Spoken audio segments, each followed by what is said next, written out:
नमस्कार, अभिजित भारत मधून मी रोशनी लोखंडे. आपण बघत आहात ARIPL प्रस्तुत न्यूज वाइब्स.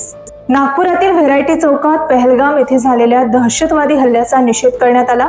शिवसेनेच्या उद्धव बाळासाहेब ठाकरे गटाच्या कार्यकर्त्यांनी बांगड्या फोडून केंद्र सरकारचा निषेध केला. निदर्शकांनी केंद्राच्या सुरक्षा व्यवस्थेला अपयशी ठरवले.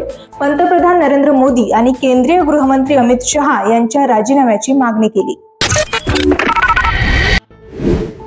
पहलगाम येथील दहशतवादी हल्ल्यात महाराष्ट्रातील 6 जणांचा मृत्यू झाला आहे, तर काही जण जखमी झाले आहेत. मृतकांच्या कुटुंबियांना 5 लाख रुपयांची आर्थिक मदत राज्य सरकारने जाहीर केली असून जखमींना 50,000 रुपयांची मदत जाहीर केली आहे.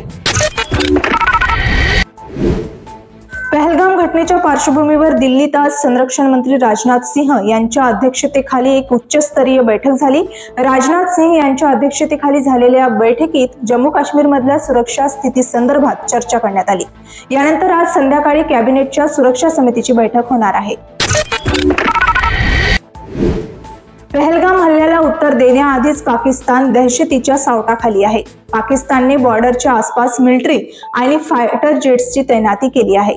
सोशल मीडियावर flight tracking website flight radar 24 चे अनेक स्क्रीनशॉट व्हायरल झाले आहेत. अभिनेता कार्तिक आर्यनचा आगामी चित्रपट नागझिलाची घोषणा करण्यात आली आहे. पण नागझिला हा वरुण धवनच्या बहुप्रतीक्षित चित्रपट भेडिया 2 शी टक्कर देणार आहे. धर्मा प्रोडक्शनने त्यांच्या इंस्टाग्राम हँडलवर नागझिलाचा व्हिडिओ शेअर केला, ज्यामध्ये कार्तिक आर्यन इच्छाधारी नागाच्या भूमिकेत दिसत आहे. हा चित्रपट 14 ऑगस्ट 2026 रोजी थिएटरमध्ये प्रदर्शित होणार आहे. IPL मधील भारताचे 3 सर्वात मोठे सुपरस्टार महेंद्रसिंग धोनी, रोहित शर्मा, विराट कोहली पुन्हा एकदा चमकत आहेत.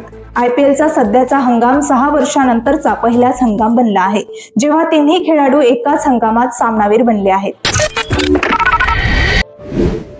आजचे न्यूज वाइब्स इथे संपत आहे, पण घडामोडींची मालिका सुरूच राहणार. पुन्हा भेटूया नवीन बातम्यांसह. तोपर्यंत बघत रहा अभिजित भारत.